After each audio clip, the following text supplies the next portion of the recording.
The morning fog, thick and cloying, wrapped itself around the Portland Regional Air Base, like a shroud muffling the nascent sounds of a city yet to fully awaken.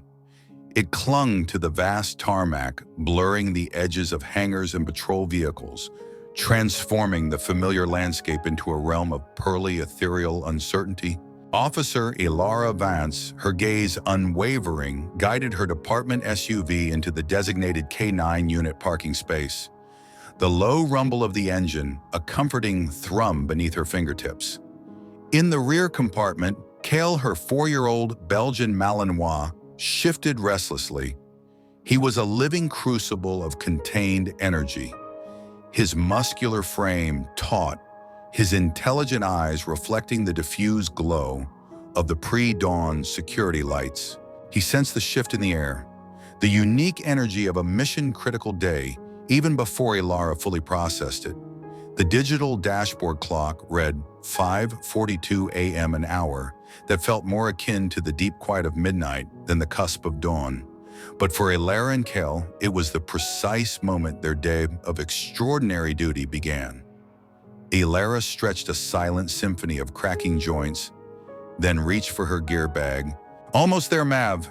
She murmured the nickname, a relic from Kale's more rebellious puppy days, a soft, familiar endearment that bridged the professional distance of their partnership.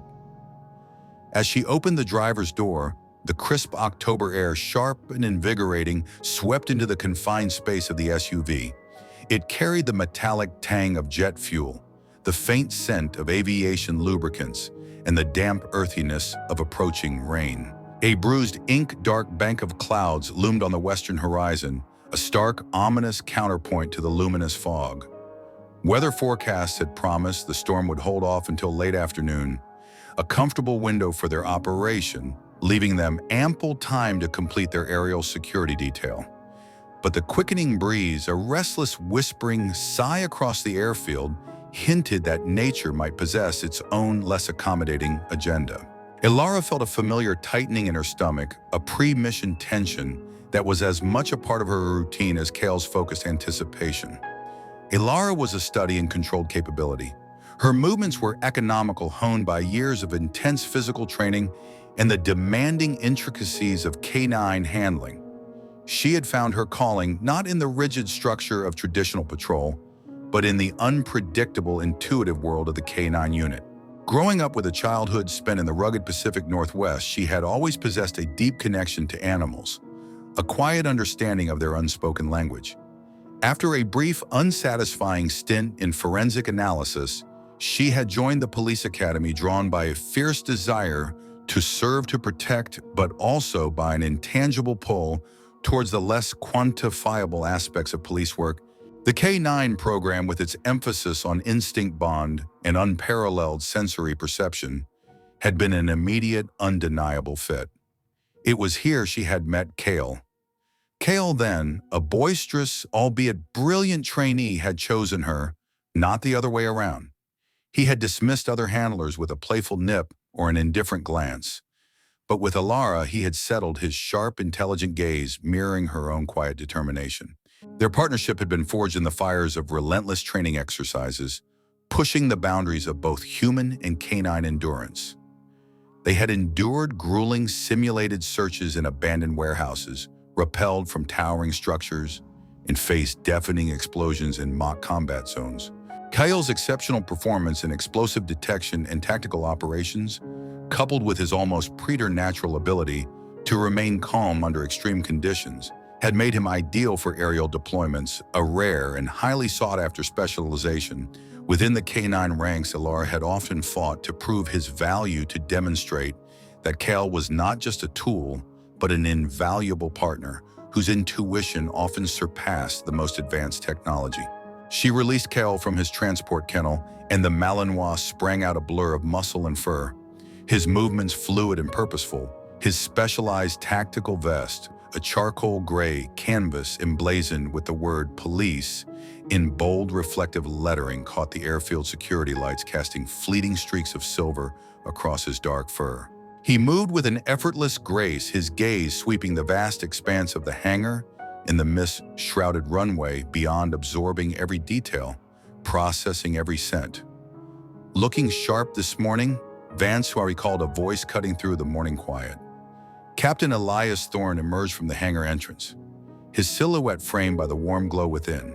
His 20 years with the department were etched into the confident set of his shoulders and the distinguished silver threading his temples. Thorne was a man who had risen through the ranks by adhering strictly to procedure, by valuing order precision and the meticulous execution of protocol. He believed in tangible results, quantifiable data, and the unquestionable authority of the chain of command. He was in many ways the antithesis of Ilara's more intuitive approach, a fact that often created a subtle, unspoken tension between them.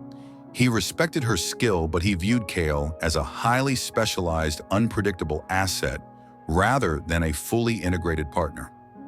Briefing in 10. The governor's security team is already here, and they're already on edge. Ilara nodded, clipping Kael's lead to his harness, the crisp click echoing faintly in the vast emptiness of the tarmac. She followed her supervisor towards the imposing structure of the hangar, her thoughts already racing ahead to the complex layers of the day's mission. Today's operation had been weeks in the planning, a meticulously coordinated effort to provide aerial security support for Governor Anya Rostova's motorcade.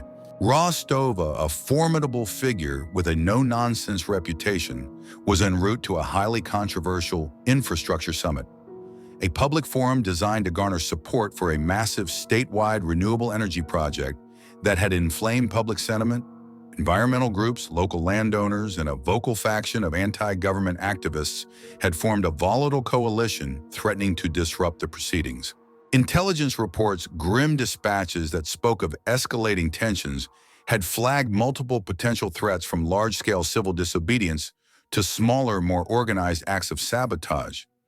This had prompted the deployment of their specialized air unit, including Ilara and Kale, whose unique detection capabilities were often a last resort.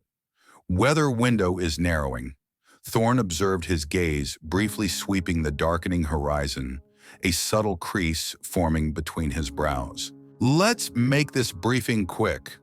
Director Albright doesn't tolerate delays. His voice held a note of urgency that wasn't lost on Ilara. She knew Thorne valued punctuality above all else, and the weather, an unpredictable variable that defied all protocols, was challenging his carefully laid plans. Inside the cavernous hangar, the department's Bell 429 helicopter gleamed under the harsh glare of the bright lights. Its sleek, predatory black and blue exterior bore the Portland Police insignia, a silent testament to its purpose.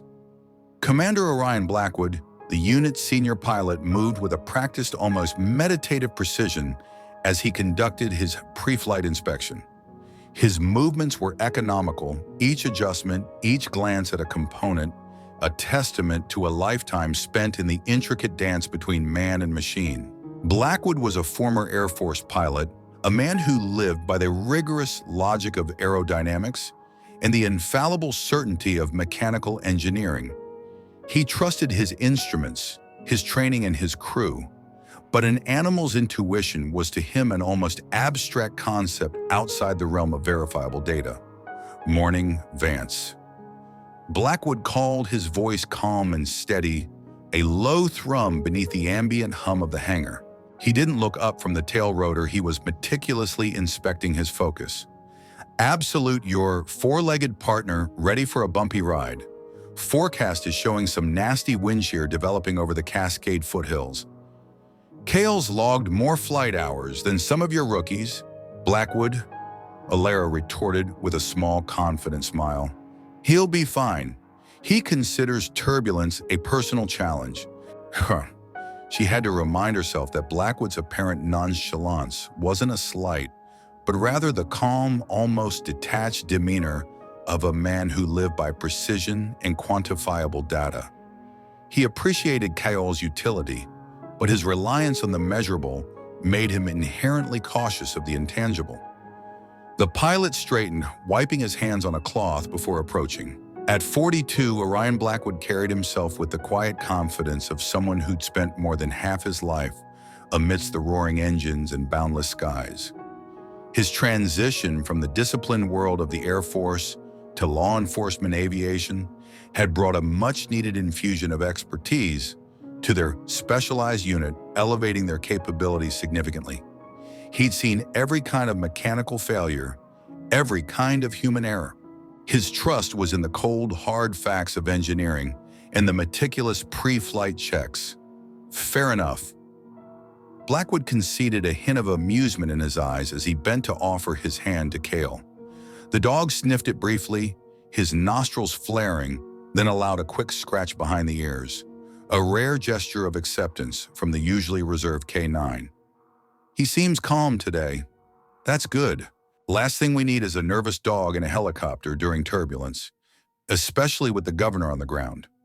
Elara saw a flicker of something akin to curiosity in Blackwood's eyes, a momentary deviation from his usual analytical focus. He was a man of logic, and Cale, with his uncanny abilities, often defied it. Their bond wasn't merely professional. It was a profound connection built on countless hours of shared training, mutual trust, and an unspoken understanding that transcended the usual boundaries between human and animal. Elara understood Cale's subtle shifts in posture, the slight twitch of an ear, the intensity of his gaze. He, in turn, seemed to anticipate her every thought, her every command before she even articulated it. This symbiotic relationship was the bedrock of their success, but it was also a constant source of skepticism from those who preferred the quantifiable certainty of technology. Briefing time. Captain Thorne announced, his voice cutting through the quiet hum of the hangar, drawing the team towards the operations room at the far end. Officers Reese Kincaid and Lena Reyes, the department's tactical unit for this mission, had already arrived, their gear stacked neatly by the helicopter, ready for swift loading. Kincaid, a burly but agile former Marine, had a quiet admiration for Cale's discipline and unwavering focus. Reyes, sharp and quick-witted, often joked that Cale was the smartest member of their unit, a silent acknowledgement of his almost uncanny abilities. They nodded respectfully to Elara as they passed, both having witnessed Cale's capabilities firsthand during previous operations, sometimes with a quiet awe that bordered on reverence. Inside the operations room, Director Celine Albright, a stern-faced woman from the state police, stood beside a digital map display. Her posture was rigid, her eyes scanning the incoming personnel with a cool, assessing gaze. Albright was a legend in state security, a woman who had risen through the ranks by embodying the rigid adherence to protocol and the relentless pursuit of mission success. She was under immense political pressure to ensure the governor's safety and the successful completion of the summit. "Good we're all here," she began without preamble, her voice crisp, devoid of any warmth. "The motorcade departs at worst 7:30 hours. We have credible intelligence suggesting potential demonstrations along Route 16, with possible escalation beyond civil disobedience. Our sources indicate a splinter group, the Freeland Front, may attempt to disrupt the motorcade directly, potentially with hazardous materials." The briefing continued, a precise, almost sterile recitation of assignment, details, communications, protocols, and contingency plans. The digital map displayed potential choke points, protest hotspots, and alternative routes. The stakes were high: public trust, the governor's political capital, and the very safety of the state. Elara listened intently, her mind already running through various scenarios, mentally mapping Cale's response to each. Throughout it all, Cale remained at Elara's side, a silent, attentive presence. He seemed to absorb the human conversation, his head occasionally tilting, his ears swiveling, despite not understanding the words themselves. This capacity for calm focus was what made him exceptional, the ability to remain alert without unnecessary energy, expenditure conserving his formidable reserves for when they were truly needed. Elara often wondered what he perceived, what tapestry of sense and subtle vibrations comprised his understanding of the world around him, a world far richer and more nuanced than any human could comprehend. "Weather window is narrowing," Blackwood noted, checking the updated forecast on his tablet, the subtle shift in the atmospheric pressure already apparent to him. We should be airborne within 30 minutes if we want to avoid the leading edge of this system. It's tracking faster than predicted. Equipment status. Thorne asked, turning to his team, his gaze sweeping across their faces. Tactical gear is prepped and ready. Officer Kincaid reported, his voice deep and steady. Night vision, thermal, and communications equipment all checked and operational. We have a direct line to ground support teams. K99 unit is mission ready. Ilara confirmed, her gaze briefly meeting Thorne's. Kale's rappelling harness and protective gear are confirmed operational. All secondary equipment is secured.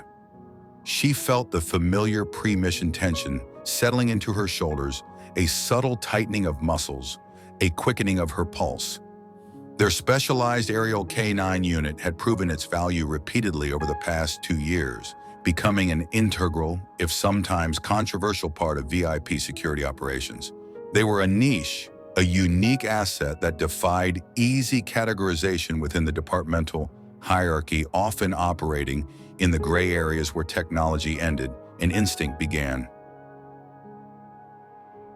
Final questions. Director Albright asked, her gaze sweeping the room, a challenge in her eyes. Her presence, rigid and unyielding, was a constant reminder of the mission's gravity. When no one spoke, she nodded curtly. Then we proceed as planned. Comms check at 700 wheels, up at 0705, no deviations. The governor's safety is paramount. As the team gathered their equipment and moved towards the helicopter, the air thrummed with a heightened sense of purpose. Ilara ran through her mental checklist, a ritual honed by countless deployments. Kale's specialized hearing protection, custom molded for his sensitive ears, was secure. His tactical vest, lightweight yet robust, was properly fitted, allowing for full range of motion.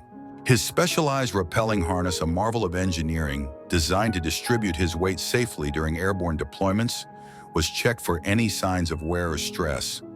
The dog watched her preparations with the patient understanding of a partner who trusted the routine implicitly, his gaze unwavering, mirroring her own focus. He was a creature of habit, but also of acute awareness. Mount up, people. Departure in 15.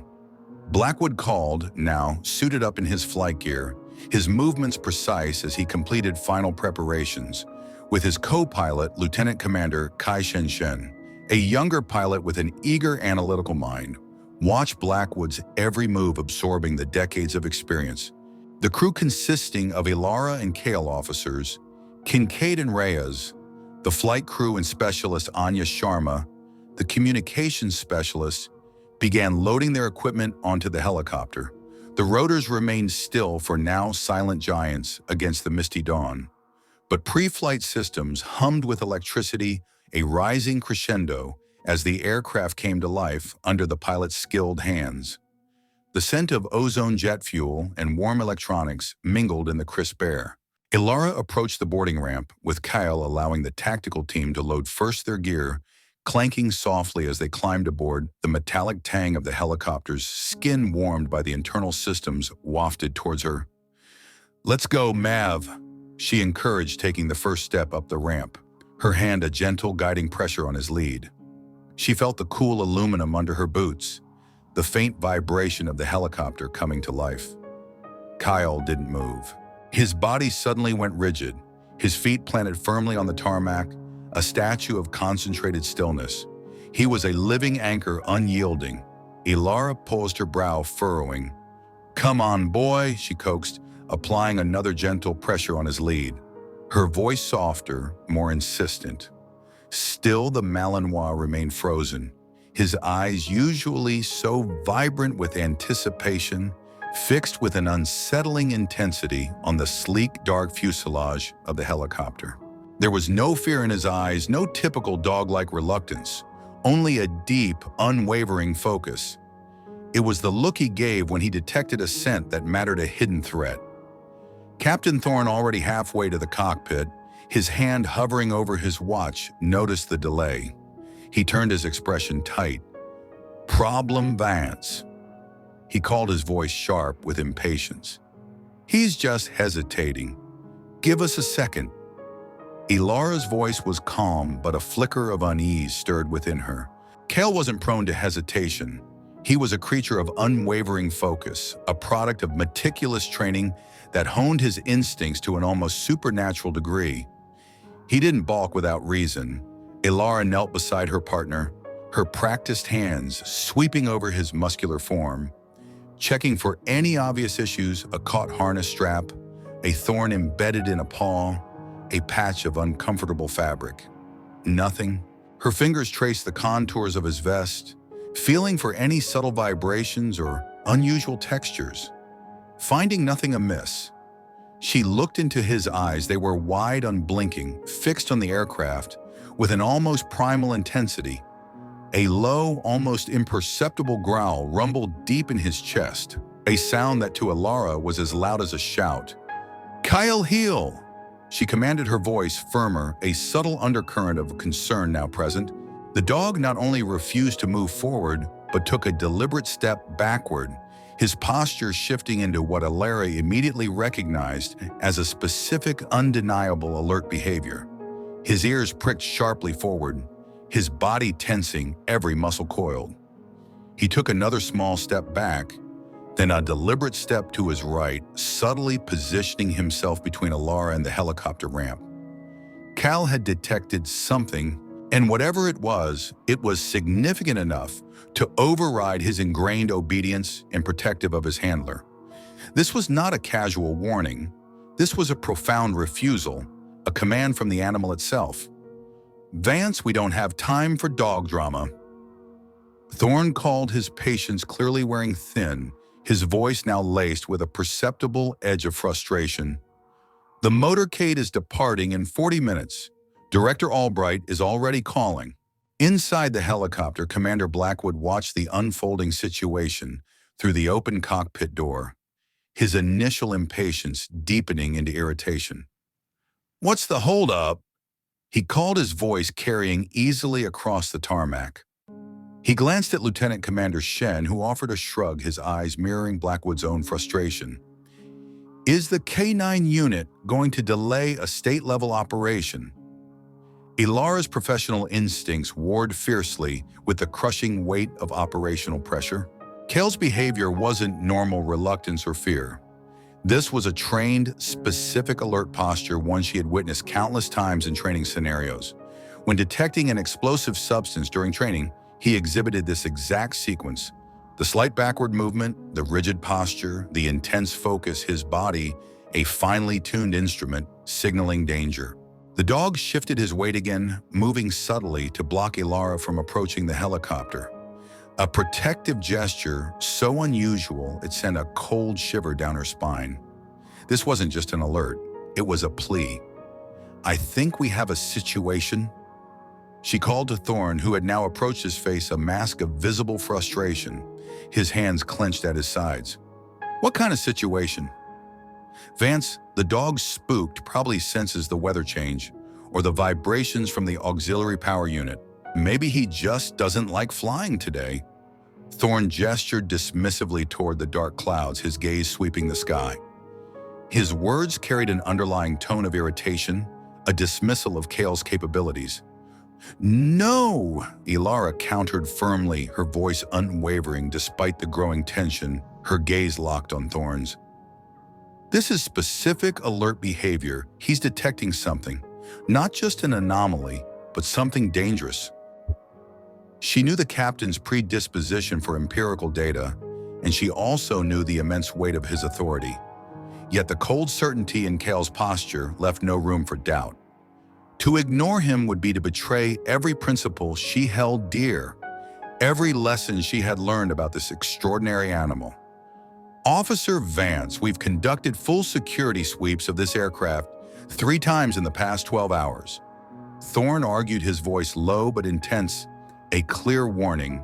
"Thermal imaging, explosive trace detectors, physical searches by a dedicated security team, including a K-9 from the state police. There's nothing to detect. You're risking a critical mission timeline based on an animal's erratic behavior." Again, the last word hung in the air, a subtle but pointed jab. Ilara felt a cold knot of dread clench in her stomach. Thorne was referring to the Portland incident almost a year ago.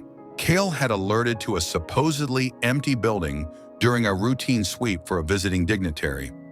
They had evacuated the building, delayed the dignitary's arrival by 2 hours, and ultimately found nothing. The local media had a field day running headlines like, "Police dogs false alarm costs, taxpayers thousands." Ilara had faced a formal reprimand, a stern talking to from Chief Thorne, and a period of heightened scrutiny on her unit. It had been humiliating, but she hadn't wavered in her trust. Months later, during a scheduled renovation of that very building, a construction crew discovered a hairline fracture in a load-bearing beam, so minute it had escaped visual and even ultrasonic inspection during the initial sweep. Engineers confirmed it would have catastrophically failed within a year, potentially collapsing a section of the building. Kyle had smelled the microscopic changes in the steel, the stress signals of the metal breaking down long before it became a visible threat. But that validation had come too late to undo the immediate damage to their reputation. Now that incident fueled Thorne's skepticism. "With all due respect, sir," Ilara replied, her gaze meeting his unflinchingly, her voice a low, controlled statement of defiance. "Cale's not wrong about these things. Not ever. He smells what others miss." The air thickened with unspoken defiance. The captain understood the implicit trust canine handlers placed in their partners, but this was uncharted territory for him, relying on an animal's intuition over established quantifiable security protocols, especially after past incidents. Commander Blackwood emerged from the cockpit, the mission timeline clearly weighing on him, his face a study in strained impatience. He respected Thorne's command, but he also understood the mechanics of efficiency. "Officer Vance, with all due respect to your K-9 partner, we have a critical operation timeline and a very expensive aircraft sitting here, burning fuel. Director Albright is on the comms every 5 minutes. Can you get him on board, or do we need to deploy without the K-9 unit?" His voice was sharp, almost a command. Ilara hesitated, the weight of the decision pressing down on her. Her career, her reputation, her very sense of professional integrity existed in the delicate balance between following orders and trusting her partner's specialized capabilities.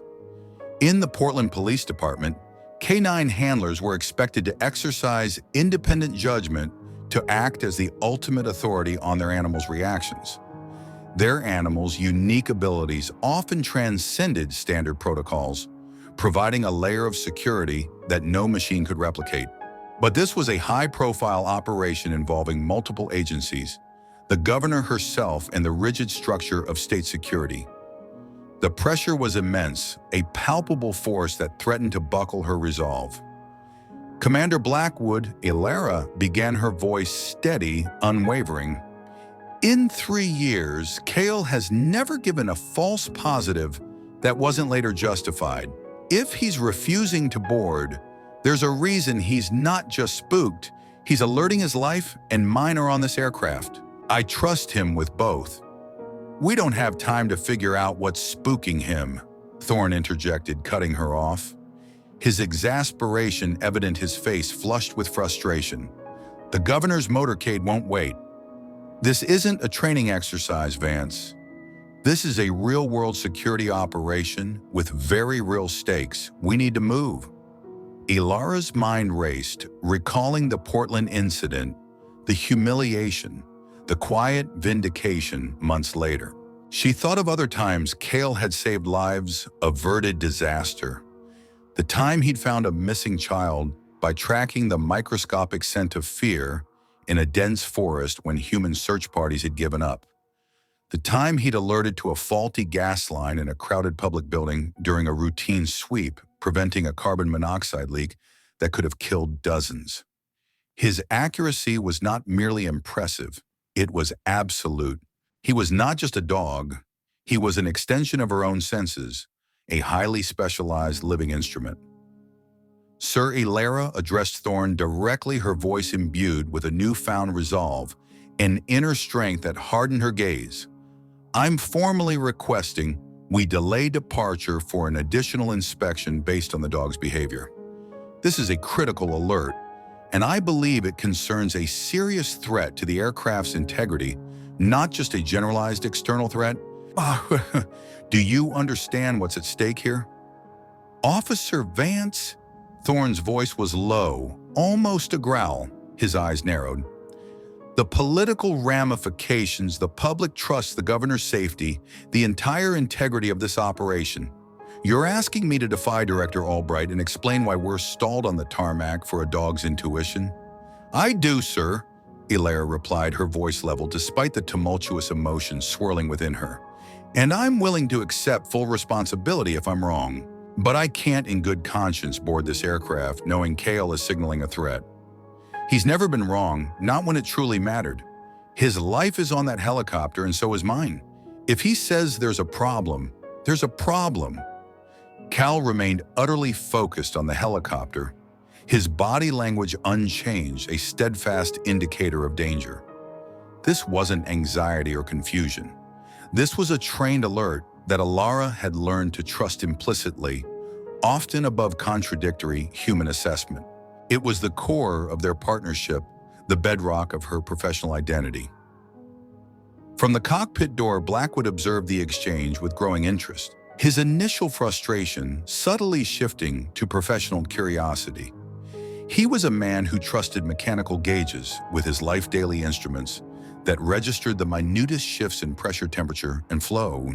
The idea of a biological sensor overriding human judgment of a living instrument, sensing something that their multi-million-dollar equipment had missed, gave him pause. He had seen enough anomalies in his career to know that the world was full of variables beyond human comprehension, and he had heard the quiet legends of Kale's past accuracies.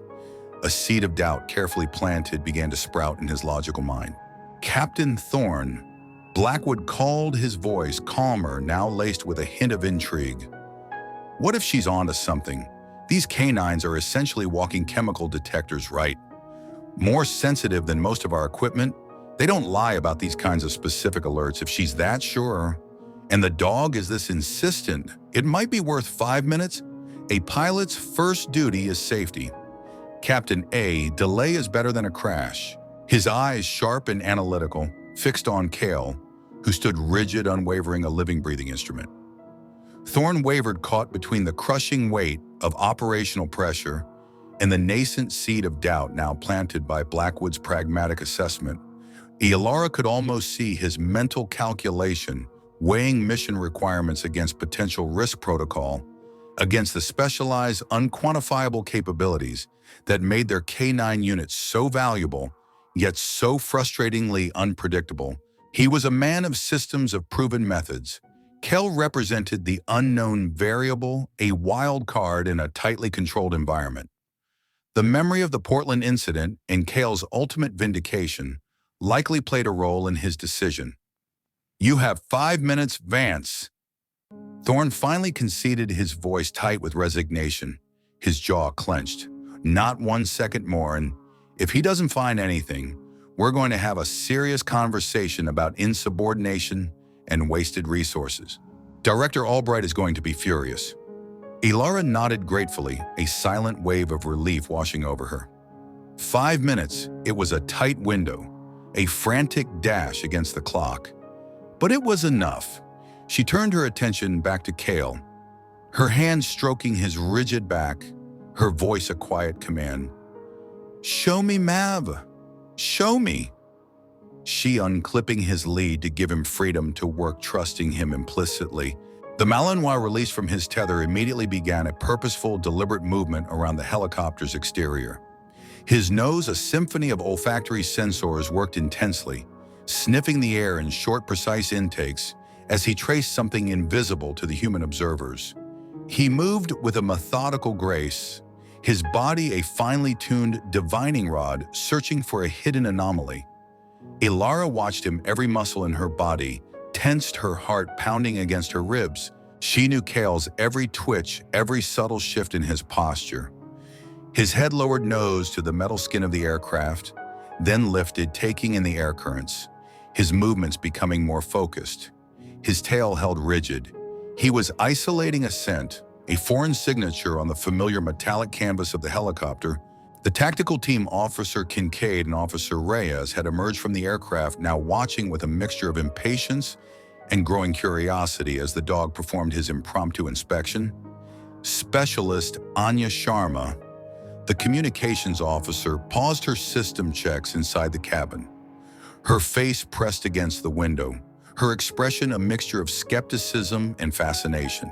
$20 says the dog's right, she muttered to Lieutenant Commander Shen, who stood beside Blackwood, equally riveted. That animal found my hidden training aid last month when it was sealed in 3 containers inside a concrete block. He smells through concrete. Commander, it's like he has a built-in X-ray machine for smells. Shen, his analytical mind peaked, found himself leaning forward, his skepticism slowly yielding to a reluctant awe. What exactly is he doing? Blackwood asked, his earlier frustration completely replaced by a keen scientific interest. He followed Kale at a safe distance, his gaze tracking the dog's every movement, his eyes narrowing, trying to discern what the dog was perceiving. The air thrummed with the quiet tension of the team, all eyes on the Malinois. Scent tracking. Ilara explained, her voice a low murmur, her eyes never leaving Kale. He's following something specific. Kale's primarily trained for explosives detection, but he's also sensitive to a range of chemical compounds and mechanical abnormalities. He knows the normal scent profile of this aircraft, the blend of lubricants, metals, fuel, hydraulic fluid, and he's picking up something that doesn't belong, a molecular signature that's off. She could almost hear the hum of Kale's internal processing, his olfactory system working at a level humans could only dream of. Like what Blackwood's professional interest was now fully engaged. He was a man who understood the language of machinery, of materials, of stress and strain. The idea that a living creature could perceive these things on a molecular level more accurately than his sophisticated instruments was revolutionary to him. His pilot's instinct for safety overrode his initial skepticism. Fuel leaks, hydraulic fluid, electrical shorts, anything that changes the normal scent profile of equipment he's familiar with. Ilara elaborated, her voice filled with a quiet pride in Kale's abilities. Dogs can detect concentrations as low as parts per trillion for some substances. That's why bomb-sniffing dogs can find explosives when electronic detectors miss them. They're not just sniffing for a big blast. They're detecting the infinitesimally small molecular signatures that precede it, the almost imperceptible breakdown of materials or the introduction of foreign elements. They smell decay at a molecular level. Commander, they smell stress. Kyle methodically worked his way around the helicopter's perimeter, his movements deliberate and purposeful. He paused at a landing gear, sniffing intently, then moved on. He went around the main fuselage, his nose glued to the metal, then circled back, his focus narrowing. Ilara recognized the pattern from hundreds of training exercises, the disciplined focus, the unwavering dedication to the task at hand. The dog was isolating and tracking a specific scent signature, narrowing it down, moving in ever-tightening circles until he reached the point of highest concentration. The air crackled with an almost unbearable tension as the team watched their collective breath. Held, the 5-minute window was ticking away, every second in eternity. Thorne stood rigid, his arms crossed, his gaze fixed on Kyle, a silent battle waging in his mind. The dog suddenly stopped at the helicopter's tail section, his attention focused intently on the area where the tail boom met the main fuselage. His body language shifted into a formal alert, a rigid sit, his gaze unwavering, fixed intensely on the spot. His nose quivered, taking in a precise, almost surgical sample of the air. This was the trained indication, the unmistakable signal that he had located a target scent, an anomaly of profound significance. He was a living, breathing compass pointing to an unseen danger. "He's got something," Ilara announced, her voice cutting through the tense silence, her hand already moving to examine the area, her heart thudding in her chest. "Right here, tail boom, where it connects to the fuselage." Blackwood approached cautiously, his skepticism battling with the undeniable evidence of Kale's focused alert. He knelt his eyes, sweeping the area. "That's near the tail rotor control assembly," he murmured, his eyes already scanning the area. "I checked it during pre-flight, Commander. I didn't see anything unusual. It was clean, mechanically sound." "Check again." Ilara suggested, her voice calm but insistent, maintaining her position near Kale, who remained in his steadfast, alert posture, a silent sentinel. "Look closer, Commander. Think about what Kale's capable of detecting." The pilot, his brow furrowed in concentration, studied the area carefully, his experienced eyes searching for any visible anomaly. A leak, a loose fitting, a discolored patch, anything that might explain the dog's unwavering alert. He ran his gloved hand over the smooth metal, feeling for vibrations, subtle differences in texture. Nothing obvious from the exterior. He admitted, his voice tinged with reluctant surprise. No fluid, no residue, no discernible vibrations. But that doesn't mean there isn't something internal. A eye hairline crack, for instance, could be invisible to the naked eye. Blackwood's professional pride warred briefly with the practical safety considerations that were ingrained in his very being. A pilot's first duty was to safety to the lives of those entrusted to his care. The stakes were too high to ignore Kale's warning. He nodded to his co-pilot. "Shen, get the inspection panels open. Full diagnostic on the tail rotor controls. And I mean full." "Yes, sir." Lieutenant Commander Shen replied, his voice crisp, already retrieving the necessary tools from their equipment case.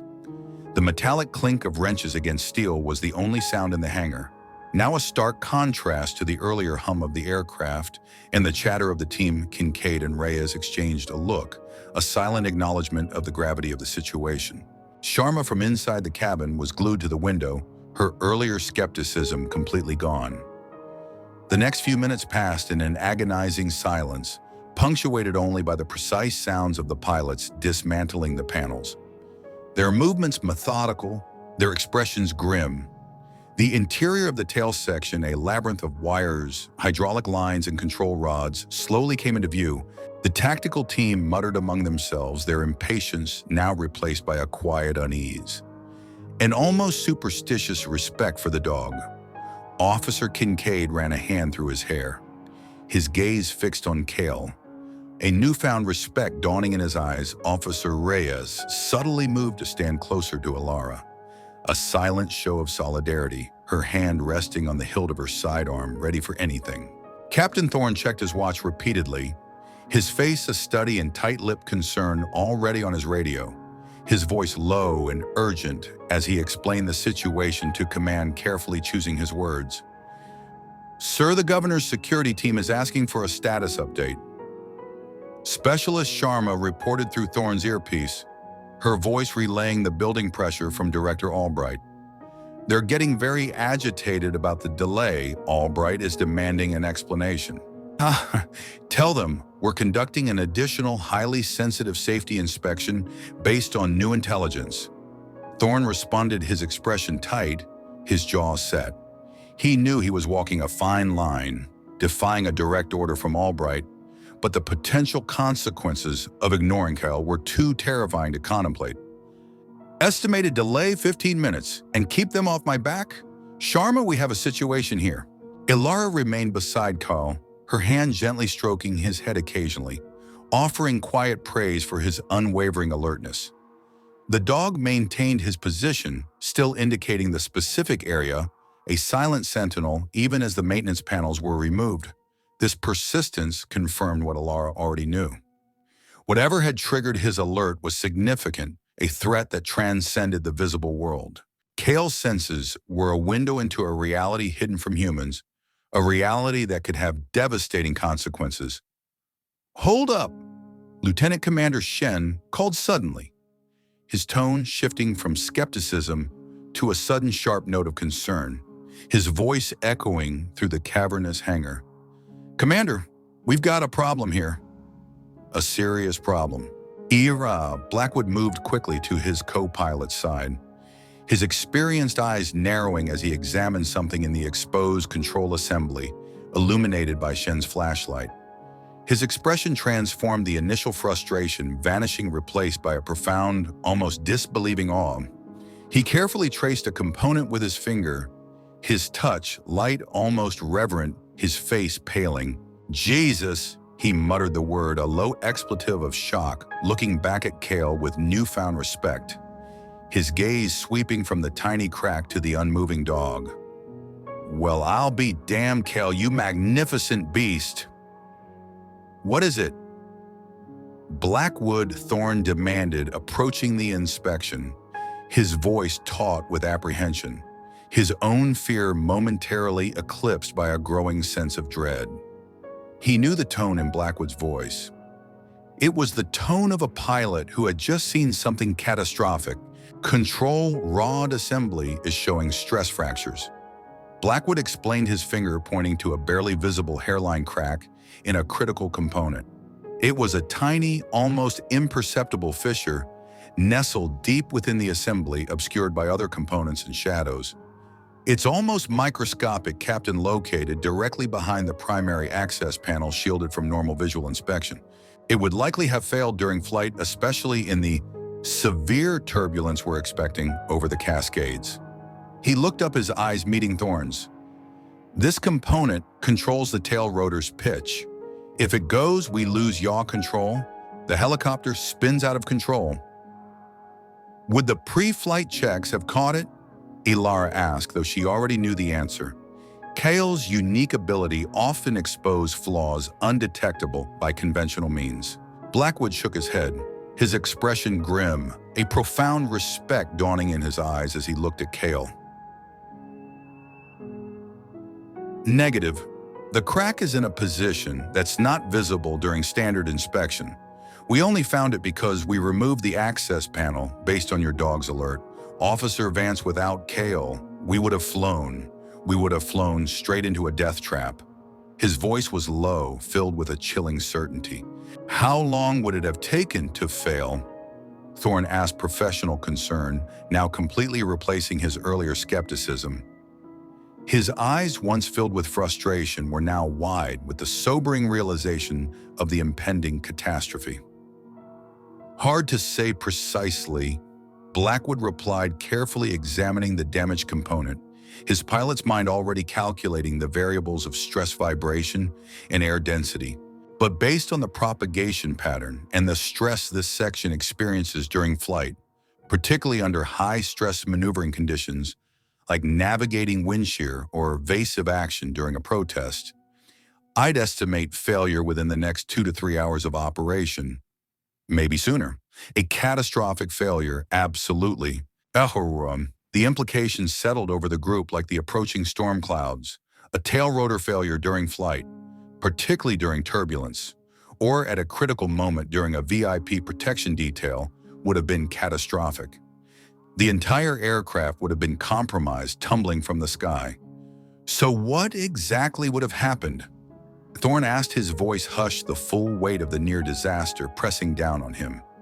His face pale, Blackwood's expression was grim. "Best case, Commander Shen and I initiate an emergency landing under extremely challenging conditions, trying to compensate for the loss of yaw control. Likely a crash landing with severe injuries. Worst case, an uncontrolled spin and crash. Either way, not the kind of thing you want happening with VIP protection on board, or any lives for that matter." The enormity of what Kyle had potentially prevented settled over the team, a collective shudder of horror and a profound sense of gratitude. Lives, many lives, including their own, had been on the precipice of disaster, and an animal's instinct coupled with a handler's unwavering trust had pulled them back. Ilara knelt beside her partner, bearing her hand in his fur, offering well-deserved praise, her heart overflowing with love and pride. Kyle nudged her hand, a soft whine, a silent acknowledgement of her praise. The pilots continued their inspection with newfound urgency, their movements now imbued with the weight of their discovery.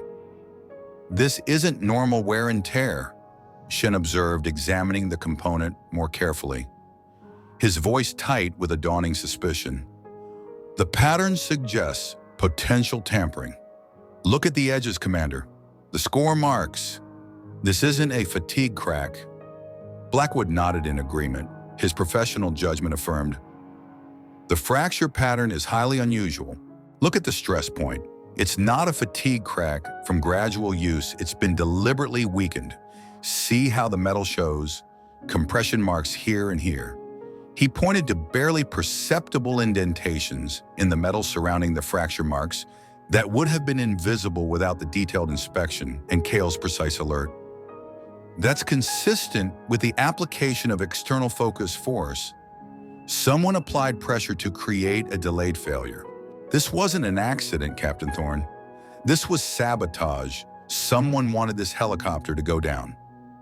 Thorne's entire demeanor shifted. Operational concerns, the governor's motorcade, the summit, all suddenly dwarfed by the chilling implications of a potential security breach, an act of domestic terrorism, or a sophisticated corporate attack. This wasn't just about a flight delay. It was about a deliberate act of violence. Security logs for the hangar. Thorne barked into his radio, his voice sharp, commanding, I want every entry within the past 72 hours pulled immediately. Every single access badge scan and surveillance footage full 96 hours back, every single camera angle. Now this is no longer a mission, it's an active investigation. The mission rapidly transformed from VIP transport to a full-blown sabotage investigation. The calm, efficient atmosphere of the airbase was shattered, replaced by a frantic scramble of personnel. A secondary helicopter, one that had undergone a completely new, more rigorous inspection, was immediately prepared, stripped down to its essential components for a full-spectrum safety review. Security teams, grim-faced and efficient, descended on the hangar, their movements purposeful. The governor's protection detail was informed of the delay and the chilling potential security implications their earlier impatience replaced by a stony-faced concern. Their questions sharp and direct, Ilara remained with Cale, maintaining a perimeter around the damaged helicopter, a silent guardian as forensic teams moved in, photographing, documenting, and collecting samples.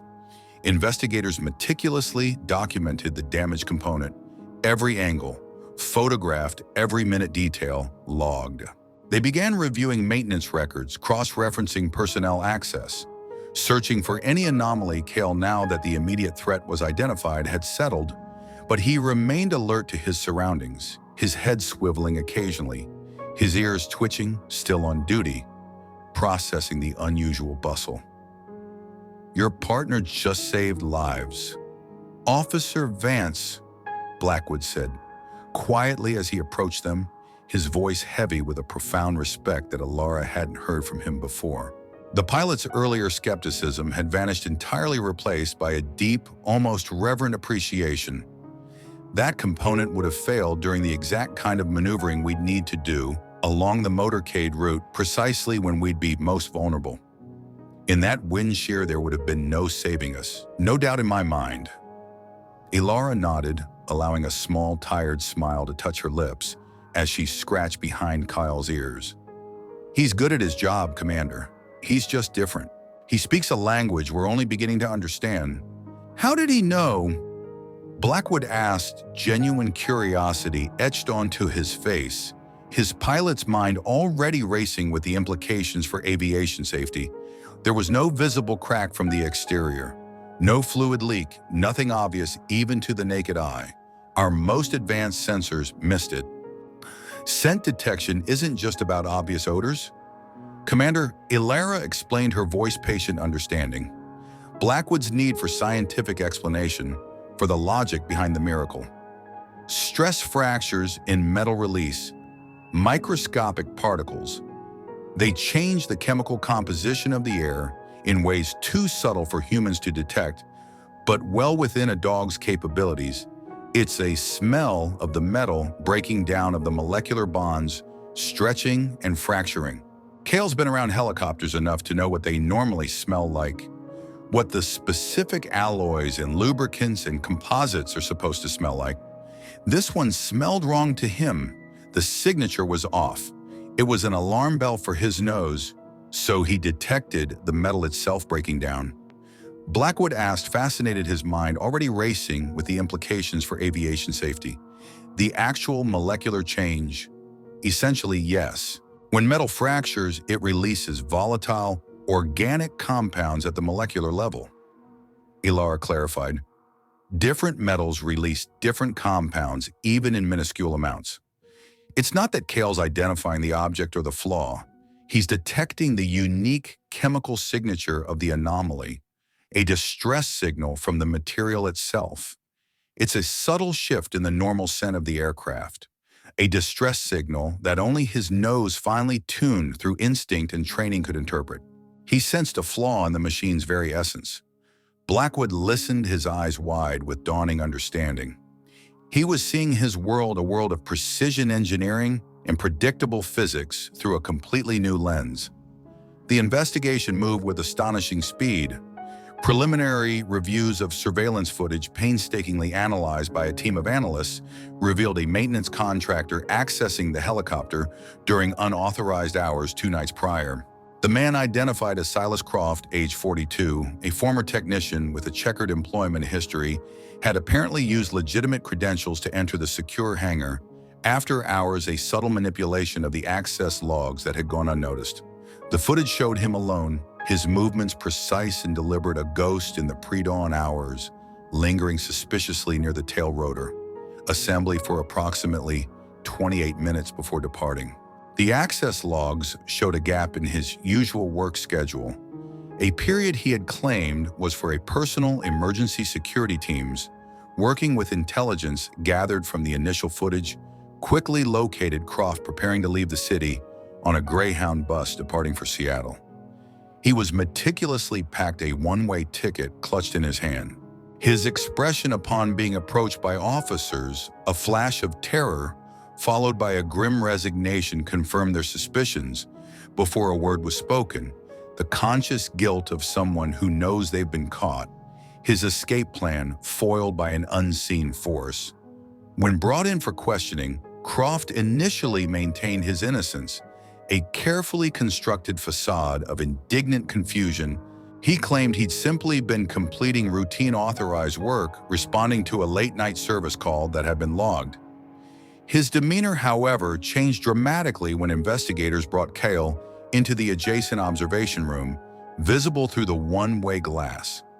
The dog's alert behavior upon seeing Croft was unmistakable. His hackles rose slightly, a low, insistent growl vibrated in his chest, and his eyes fixed on the man with an unblinking intensity, a silent condemnation. Cale began to pace slowly along the glass, his body stiff, his focus unwavering. "Quite a fan club you got there, Mr. Croft." The lead investigator, Detective Morales, a seasoned interrogator known for his calm, unsettling demeanor, remarked, his voice deceptively calm, nodding towards Cale. "That's the K-9 that detected your handiwork this morning. Saved a lot of lives, including the governor's. Quite a sophisticated nose, wouldn't you say?" Something in Croft broke at that moment. Perhaps it was the realization that his meticulously planned act of sabotage had been foiled not by human security or advanced technology, but by an animal's extraordinary senses. The sheer, undeniable proof of Kyle's alert, his instinctive reaction to the man who had threatened his pack, shattered Croft's composure.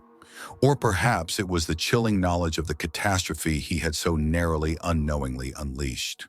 The dam of his carefully constructed lies shattered, and the truth, a tangled web of corporate resentment and personal desperation, slowly emerged through hours of agonizing interrogation.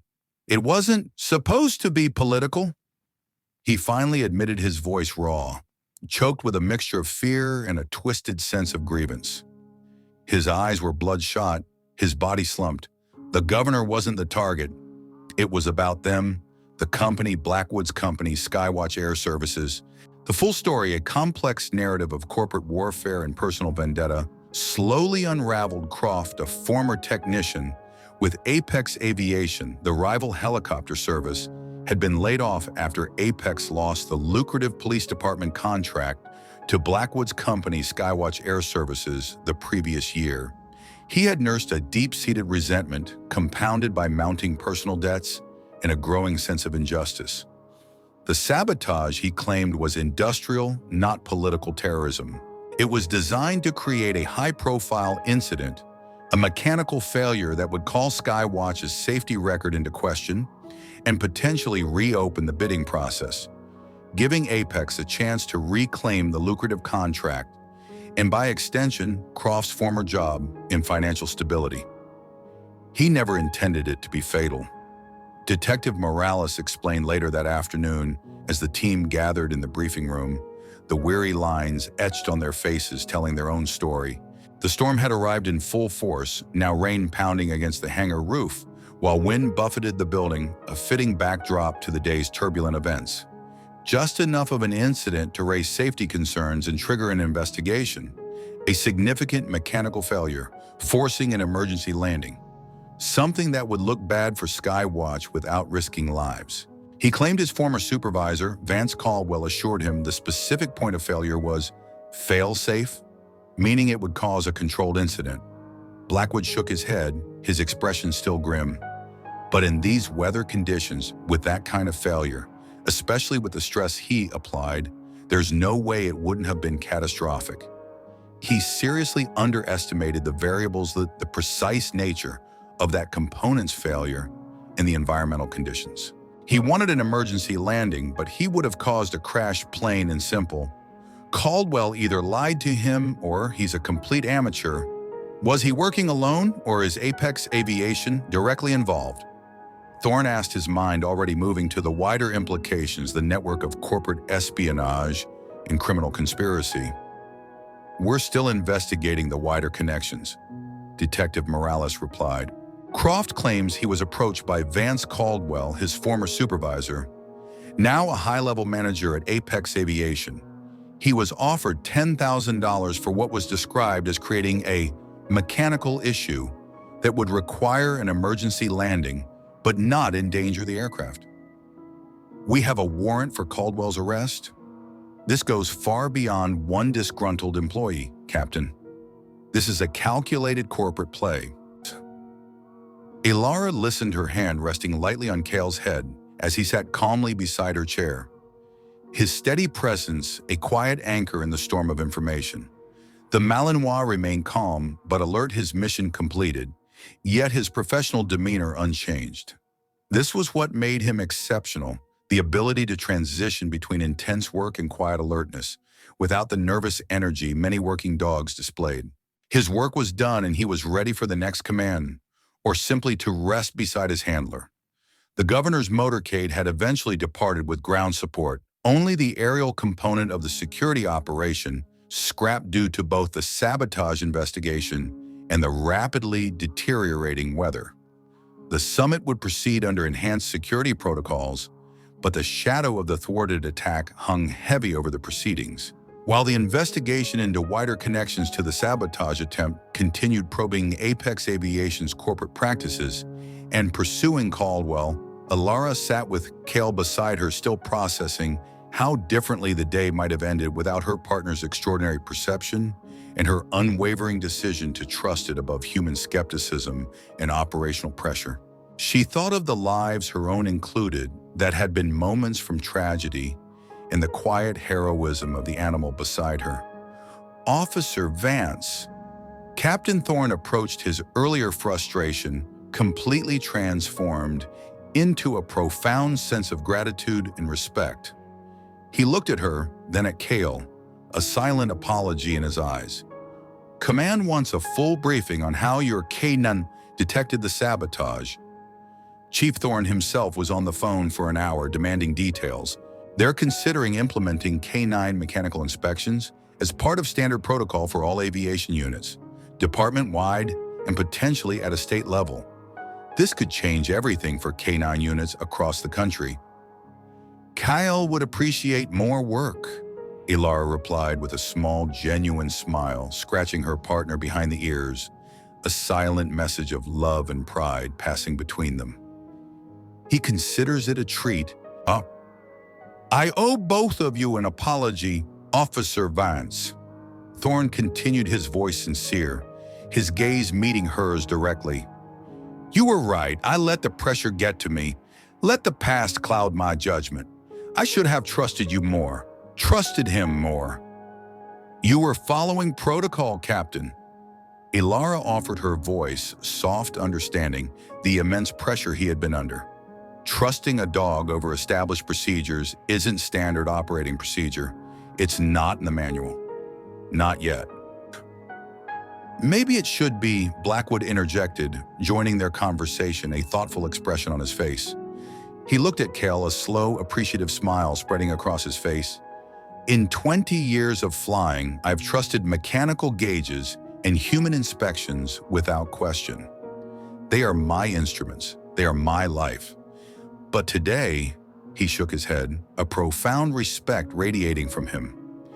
Today I learned that sometimes the most sophisticated sensor isn't electronic at all.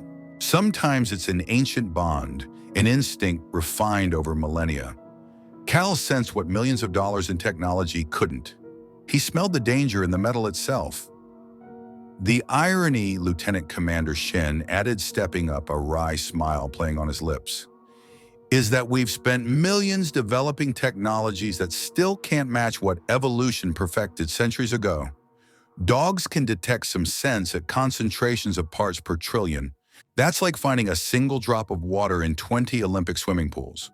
We thought we were at the cutting edge, and all along, the answer was right under our noses, walking on four paws. The following day, after the storm had passed and normal operations tentatively resumed, a sense of renewed purpose settled over the Portland Regional Air Base. Ilara and Cale found themselves summoned to the chief's office. The story of the sabotage attempt and Cale's critical, almost miraculous role in preventing potential tragedy had spread throughout the department like wildfire. Officers from other divisions, detectives, patrolmen, even administrative staff stopped by to see the dog whose extraordinary senses had saved a helicopter crew, and perhaps the governor herself, Kyle, was the hero of the hour, a silent legend walking the halls. Chief Marcus Thorne, a 30-year veteran not known for emotional displays, a man carved from the granite of experience and discipline, actually knelt to greet Cale before addressing Ilara.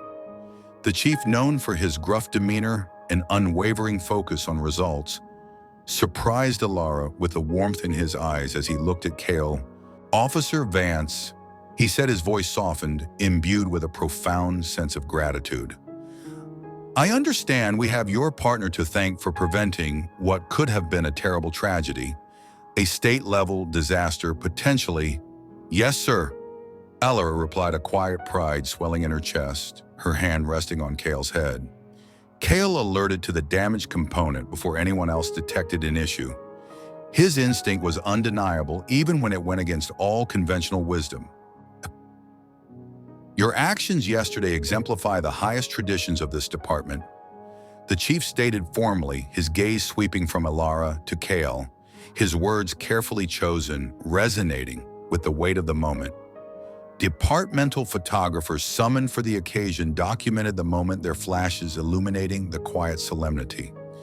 Cale sat perfectly at attention beside Ilara, his head held high, seemingly aware of the ceremony's importance, an embodiment of his unwavering dedication. Trusting your partner above pressure to conform, above departmental procedure, above the dictates of a critical mission, likely saved multiple lives. It was a courageous and profoundly professional decision. "Officer Vance, you stood by your partner when no one else would." The commendation was accompanied by departmental recognition, a prominent story in the local paper that quickly went viral online, generating national interest. Most meaningful to Ilara, however, was a specialized challenge coin created specifically for Cale. These coins, traditionally exchanged between human officers as tokens of respect and recognition for acts of courage or exceptional service, had never before been created for a K-9 officer. It was a tangible symbol of the department's recognition, a physical testament to the extraordinary bond he shared with his handler and the profound respect they had earned. It was attached to Cale's tactical vest alongside his service credentials, a small gleaming disc that shimmered in the light, a silent badge of honor. Later that afternoon, as they prepared for their regular patrol shift, Commander Blackwood approached them in the department parking lot. He carried himself with a new lightness, a subtle shift in his demeanor. A man profoundly changed by the day's events. "Officer Vance," he began, his voice calm and confident. "We're conducting the flight test tomorrow after the replacement parts are installed and the entire tail section has been rebuilt." He paused, a wry smile playing on his lips. "I want Cale to inspect the helicopter before we take it up." Ilara raised an eyebrow, a hint of amusement in her eyes. "I thought the mechanics were doing a complete overhaul, Commander? Every bolt, every wire." "They are," Blackwood confirmed with a genuine smile, his eyes twinkling. "Every single component will be double-checked, triple-checked, but I'd sleep better with your partner's approval. My instruments are good, but Cale's knows. That's a whole new level of precision. Officer Vance, he's my ultimate instrument now." He bent slightly, addressing Cale directly, his voice warm and respectful. "What do you say, partner? Mind giving us the all-clear before we risk our necks up there? It's a big ask, but we trust you. We learned our lesson." The Malinois tilted his head slightly, examining the pilot with intelligent eyes that seemed to understand far more than any dog should, a silent, knowing gaze that conveyed a profound understanding. He offered a soft whine, a sound of acknowledgement and agreement, his tail giving a subtle, almost imperceptible wag. "I'll take that as a yes." Blackwood laughed, a genuine, heartfelt sound, his relief palpable. "He communicates more effectively than half the human team, doesn't he? He's saying his inspection services don't come cheap." Ilara translated with a smile, a warmth spreading through her chest, a feeling of profound connection. "Usually costs at least one beef jerky treat premium cut, of course, and maybe an extra long belly rub. Nor not worth every penny, Officer Vance." Blackwood replied sincerely, his gaze fixed on Cale, who now nudged his hand gently, a silent plea for attention. "You know, in aviation, we have a saying, trust your instruments. For 20 years, that was my gospel. I think I need to amend that to include the four-leg variety. From now on, Cale is part of my pre-flight checklist, the most vital part." As Blackwood walked away, his steps lighter, a man transformed by the undeniable truth of instinct over technology. Ilara looked down at her partner, feeling the familiar surge of pride and gratitude that came with their extraordinary partnership. Kyle looked back at her, his eyes bright, alert, and ready for whatever challenge came next. The embodiment of capabilities that extended far beyond human limitations. The sabotage attempt had been thwarted not by sophisticated technology or elaborate security protocols, but by the ancient, unbreakable bond between human and canine. A partnership built on trust, respect, and the recognition that sometimes the most reliable warning system walked on four paws, a silent guardian of the skies, forever bound to the woman who believed in him. And in that moment, under the vast, boundless sky, Ilara knew their journey and the lessons they continued to teach the world had only just begun.